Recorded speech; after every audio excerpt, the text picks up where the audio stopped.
ఇరాన్లో ట్రంప్ అట్లాగే ఇజ్రాయిల్ అధ్యక్షుడు నెతన్యాహులపై ఒక ఫత్వా జారీ అయింది. ఈ ఫత్వా అర్థం ఏంటంటే వీళ్ళు ఎనిమీస్ ఆఫ్ గాడ్, అంటే దేవుడికి ఇద్దరు వ్యతిరేకులు, ఈ ఇద్దరిని క్షమించరాదంటూ ఇరాన్లోని మత పెద్ద అయతుల్లా నాసర్ మకరం షిరాజీ ఈ ఫత్వాని జారీ చేశారు. మీరు స్క్రీన్లో చూస్తున్నారు. ఈ ఫత్వా అంటే ఇరాన్లో ట్రంప్ అట్లాగే నెతన్యాహుని ఎట్టి పరిస్థితుల్లో క్షమించరాదని ఈ ఫత్వా అర్థం. ఇరాన్లో ఇటువంటి ఫత్వా అంటే ఎనిమీస్ ఆఫ్ గాడ్ అని ఫత్వా జారీ చేస్తే ఇరాన్లో మరణ శిక్ష విధించినట్టే. ఇరాన్ చట్టాల ప్రకారం వాళ్ళిద్దరినీ ఈ లోకంలో లేకుండా చేయటమని అర్థం. ఇరాన్ చట్టాల ప్రకారం ఒక్కసారి ఈ ఫత్వాని అప్లై చేసి చూస్తే డొనాల్డ్ ట్రంప్కి, అమెరికా అధ్యక్షుడు డొనాల్డ్ ట్రంప్కి అట్లాగే ఇజ్రాయెల్ అధ్యక్షుడు నెతన్యాహుకి ఇద్దరికి ఇరాన్ మరణ శిక్ష విధించినట్టుగా అర్థమవుతుంది. అంటే ఈ ఇద్దరికి ఎట్టి పరిస్థితుల్లోనూ ఫత్వాలో కొన్ని విషయాలు చాలా స్పష్టంగా రాసున్నాయి.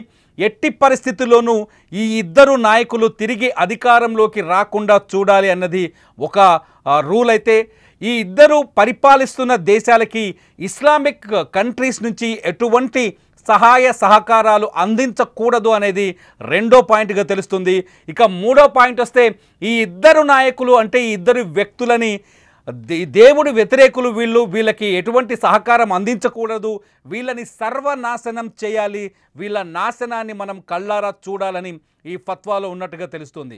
ఇస్లామిక్ రిపబ్లిక్కి వ్యతిరేకంగా ఉన్న వాళ్ళంతా శత్రువులుగానే ఉంటారు, వ్యతిరేకించిన వాళ్ళందరినీ శత్రువులుగానే చూస్తారు.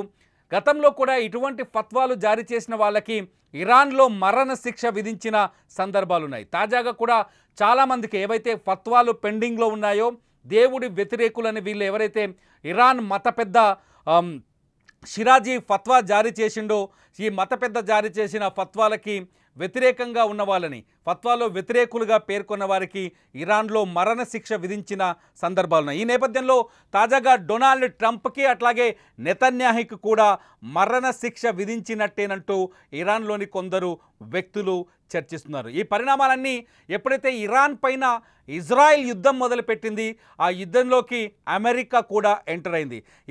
ఇజ్రాయెల్ యుద్ధంలో ఇరాన్ తీవ్రంగా నష్టపోయింది, వందలాది మంది పౌరుల్ని కోల్పోయింది, అట్లాగే మిలిటరీని కోల్పోయింది. ఇరాన్ ఎంతో ఇంపార్టెంట్గా ముఖ్యంగా భావిస్తున్న 3 అణు కేంద్రాలను కూడా కోల్పోయింది ఇరాన్. అమెరికా చెప్తోంది తాము వేసిన బంకర్ బస్టర్, ఏదైతే బంకర్ బస్టర్ ఉందో ఆ బంకర్ బస్టర్లతో ఇరాన్లో ఉన్న ఫోర్డో అట్లాగే నటాంజ్ అట్లాగే ఇస్ఫహాన్ ఈ మూడు అణు కేంద్రాలు ధ్వంసమయ్యాయని అమెరికా ప్రకటిస్తోంది పదే పదే. తాజాగా మళ్ళీ డొనాల్డ్ ట్రంప్ కొద్దిసేపటి క్రితమే ఓ ప్రకటన చేశారు. ఇరాన్ యుద్ధంలో మేమే విజయం సాధించాం, ఇరాన్ ఇప్పటికైనా యురేనియం శుద్ధిని నిలుపుదల చేసుకోకపోతే మళ్ళీ ఇరాన్ పైన దాడులకు ఏమాత్రం వెనకడుగు వేయం, ఇప్పటికైనా ఇరాన్ తలదించుకొని మా ముందుకు రావాల్సిందే, మోకరిల్లాల్సిందే అనే యాంగిల్లో డొనాల్డ్ ట్రంప్ వ్యాఖ్యలు చేస్తున్నారు. ఈ తరుణంలో ఇరాన్ తాజాగా డొనాల్డ్ ట్రంప్ పైన అట్లాగే నెతన్యాహు పైన ఫత్వా జారీ చేయడం, వీళ్ళిద్దరిని ఇస్లామిక్ వ్యతిరేకులుగా, దేవుడి వ్యతిరేకులుగా ఆ ఫత్వాలో పేర్కొనడం, ఆ ఫత్వాలో వీరికి మరణ శిక్ష కూడా విధించవచ్చు ఫత్వా ద్వారా అనే చర్చ ఇరాన్లో జరగడం, ఇవన్నీ చూస్తుంటే ఖచ్చితంగా ఉద్రిక్త వాతావరణం ఏ మాత్రము తగ్గలేనట్టుగా కనిపిస్తుంది. ఖమేనీ చెప్తున్నారు అమెరికా వేసిన బాంబులతో ఇరాన్ ఎటువంటి ఇబ్బందులకు గురి కాలేదని. ఏదైతే GBU-57 బంకర్ బస్టర్ని ప్రయోగించింది, B-2 విమానాల ద్వారా ఈ బంకర్ బస్టర్లని ఇరాన్లోని అణు కేంద్రాలపైన దాడి చేసింది అమెరికా. అయితే ఈ దాడులు జరుగుతాయని ముందే ఊహించి అణు కేంద్రాలని అత్యంత పటిష్టంగా భద్రంగా నిర్మించామని ఖమేనీ చెబుతూ వచ్చారు. బంకర్ బస్టర్లు పడ్డ తర్వాత అక్కడైతే ఏదైతే ఇరాన్లో అణు కేంద్రాలు ఉన్నాయో అవి పెద్దగా దెబ్బ తినలేదని ఇరాన్ నాయకులు చెప్తున్నారు. ఇరాన్ వార్తా సంస్థల ప్రకారం ఇరాన్ని అమెరికా ఏమీ చేయలేకపోయిందనేది ఇక్కడ అర్థమవుతుంది. కాకపోతే ఇజ్రాయిలీ తరఫున ఉన్న మీడియా ప్రకారం ఇరాన్లో అణు కేంద్రాలు పూర్తిగా ధ్వంసమయ్యాయనే చర్చ జరుగుతుంది. ఈ చర్చల నేపథ్యంలో ఇరాన్ ఒక తీవ్రమైన కఠినమైన నిర్ణయం తీసుకుంది. ఇజ్రాయెల్ అధ్యక్షుడు బెంజమిన్ నెతన్యాహు పైన, అట్లాగే అమెరికా అధ్యక్షుడు డొనాల్డ్ ట్రంప్ పైన, వీళ్ళిద్దరికీ మరణశిక్ష విధించేంతటి ఫత్వా జారీ చేసింది. దేవుడి వ్యతిరేకులు అంటూ ఈ ఫత్వాలో పేర్కొంది. ఈ ఇరాన్ మత పెద్ద అయతుల్లా నాసర్ మకరం షిరాజీ ఈ ఫత్వాని జారీ చేశారు. ఈ ఇద్దరు నేతలకి ఇస్లామిక్ దేశాలు ఎటువంటి సహకారం అందించకూడదన్నది ఈ ఫత్వాలో ఉన్న అతి ముఖ్యమైన అంశం. అంతేకాదు ఈ ఇద్దరు నాయకుల అంతాన్ని చూడాలని, వీళ్ళు నేల కూలే వరకు మనం ప్రయత్నం చేయాలనేది ఈ ఫత్వాలో ఉన్న ఇంకొక అంశం.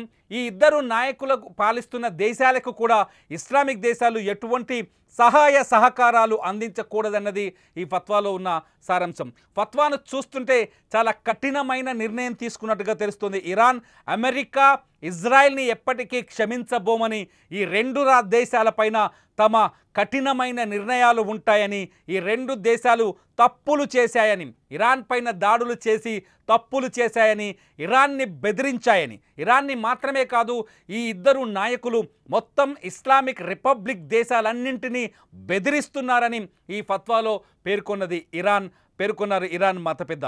అంటే ఇస్లామిక్ దేశాలకి డొనాల్డ్ ట్రంప్, నెతన్యాహు పూర్తి వ్యతిరేకులని చెప్పే ప్రయత్నం చేస్తుంది ఈ ఫత్వా ద్వారా. ఈ ఫత్వా ఇప్పుడు ప్రపంచవ్యాప్తంగా చర్చకు దారితీస్తుంది. డొనాల్డ్ ట్రంప్ మాత్రం ఈ విషయాన్ని, ఇరాన్తో యుద్ధం విషయాన్ని పాకిస్తాన్ భారత్ యుద్ధం మాదిరిగానే ప్రచారం చేసుకుంటున్నారు. నేనే భారత్ పాకిస్తాన్ యుద్ధాన్ని ఆపాను అని ఎలా అయితే పదే పదే ప్రపంచ వేదికలపైన చెబుతూ వస్తున్నాడో డొనాల్డ్ ట్రంప్, ఇరాన్ పైన కూడా విజయం సాధించామని, ఇరాన్ పైన మేమే అది పెత్తనం చెలాయిస్తున్నామని, ఇరాన్ ఇక మేము చెప్పినట్టు వినాల్సిందేనని డొనాల్డ్ ట్రంప్ చెప్తూ వస్తున్నారు. తాజాగా కూడా 2 నిమిషాల క్రితం కూడా డొనాల్డ్ ట్రంప్ ఇవే వ్యాఖ్యలు చేశారు. ఇరాన్ ఇకనైనా యురేనియం శుద్ధిని నిలుపుదల చేయాలని, ప్రజల అవసరాలకు మించిన యురేనియం శుద్ధి చేస్తుంది ఇరాన్, ఇది ప్రపంచానికి ప్రమాదమని, ఇరాన్, అమెరికా, ఇజ్రాయిల్ మాటలు వినకపోతే మరింత తీవ్రమైన శిక్షకు గురవుతుందని మాట్లాడుతూ వస్తున్నారు డొనాల్డ్ ట్రంప్. మొత్తానికైతే యుద్ధం ముగిసినట్టు కనిపిస్తున్నప్పటికీ అక్కడ వాతావరణం మాత్రం ఉద్రిక్త పరిస్థితులు ఉద్రిక్త పరిస్థితులు లేవు అన్నట్టుగా మాత్రం కనిపించట్లేదు. అంటే ఇరాన్ చుట్టూ ఇంకా ఉద్రిక్త వాతావరణం కొనసాగుతున్నట్టుగా అర్థమవుతుంది.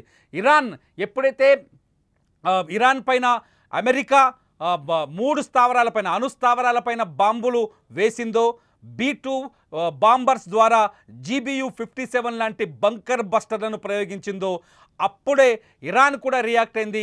ఇరాన్ అమెరికాకు సంబంధించిన ఎయిర్ బేస్ పైన దాడి చేసింది. ఖతార్ ఎయిర్ బేస్ మీద దాడి చేసింది. ఇరాన్ ఖచ్చితంగా దాడి చేస్తుందని అమెరికాకు ముందే తెలిసి అక్కడి నుంచి విలువైన యుద్ధ విమానాల్ని తరలించినట్టుగా చర్చలు జరిగాయి. ఏది ఏమైనప్పటికీ ప్రతీకార మాత్రం కొనసాగుతోంది. 2 దేశాల మధ్య, అమెరికా వర్సెస్ ఇరాన్, ఈ 2 దేశాల మధ్య ప్రతీకారం కొనసాగుతోంది. ఈ ప్రతీకారం ఒక కోల్డ్ వార్ మాదిరిగా మారుతోందని చెప్పాలి. చూడాలి ఇరాన్ జారీ చేసిన ఈ ఫత్వా ద్వారా తదుపరి కార్యాచరణ ఇరాన్ ఏం తీసుకోబోతుంది, తదుపరి చర్యలు ఎలా ఉంటాయి, ఈ ఫత్వా వెనుక ఉన్న అర్థాలేంటి, ఇరాన్ ప్రభుత్వం ఈ ఫత్వా పైన ఎటువంటి నిర్ణయాన్ని ప్రకటిస్తుందనేది ఇప్పుడు ప్రపంచవ్యాప్తంగా ఆసక్తికరంగా మారుతుంది. మీరేమనుకుంటున్నారు? ఇరాన్ ఫత్వా మరణశిక్షేనా నెతన్యాహు, డొనాల్డ్ ట్రంప్కి? మీరేమనుకుంటున్నారు? ఈ వీడియో కింద కామెంట్ చేయండి. సుమన్ టీవీ లైవ్ అప్డేట్స్ కోసం సుమన్ టీవీ లైవ్, అలాగే సుమన్ టీవీ డిజిటల్ లైవ్ని సబ్స్క్రైబ్ చేసుకోండి, ఫాలో అవ్వండి. చూస్తూనే ఉండండి సుమన్ టీవీ.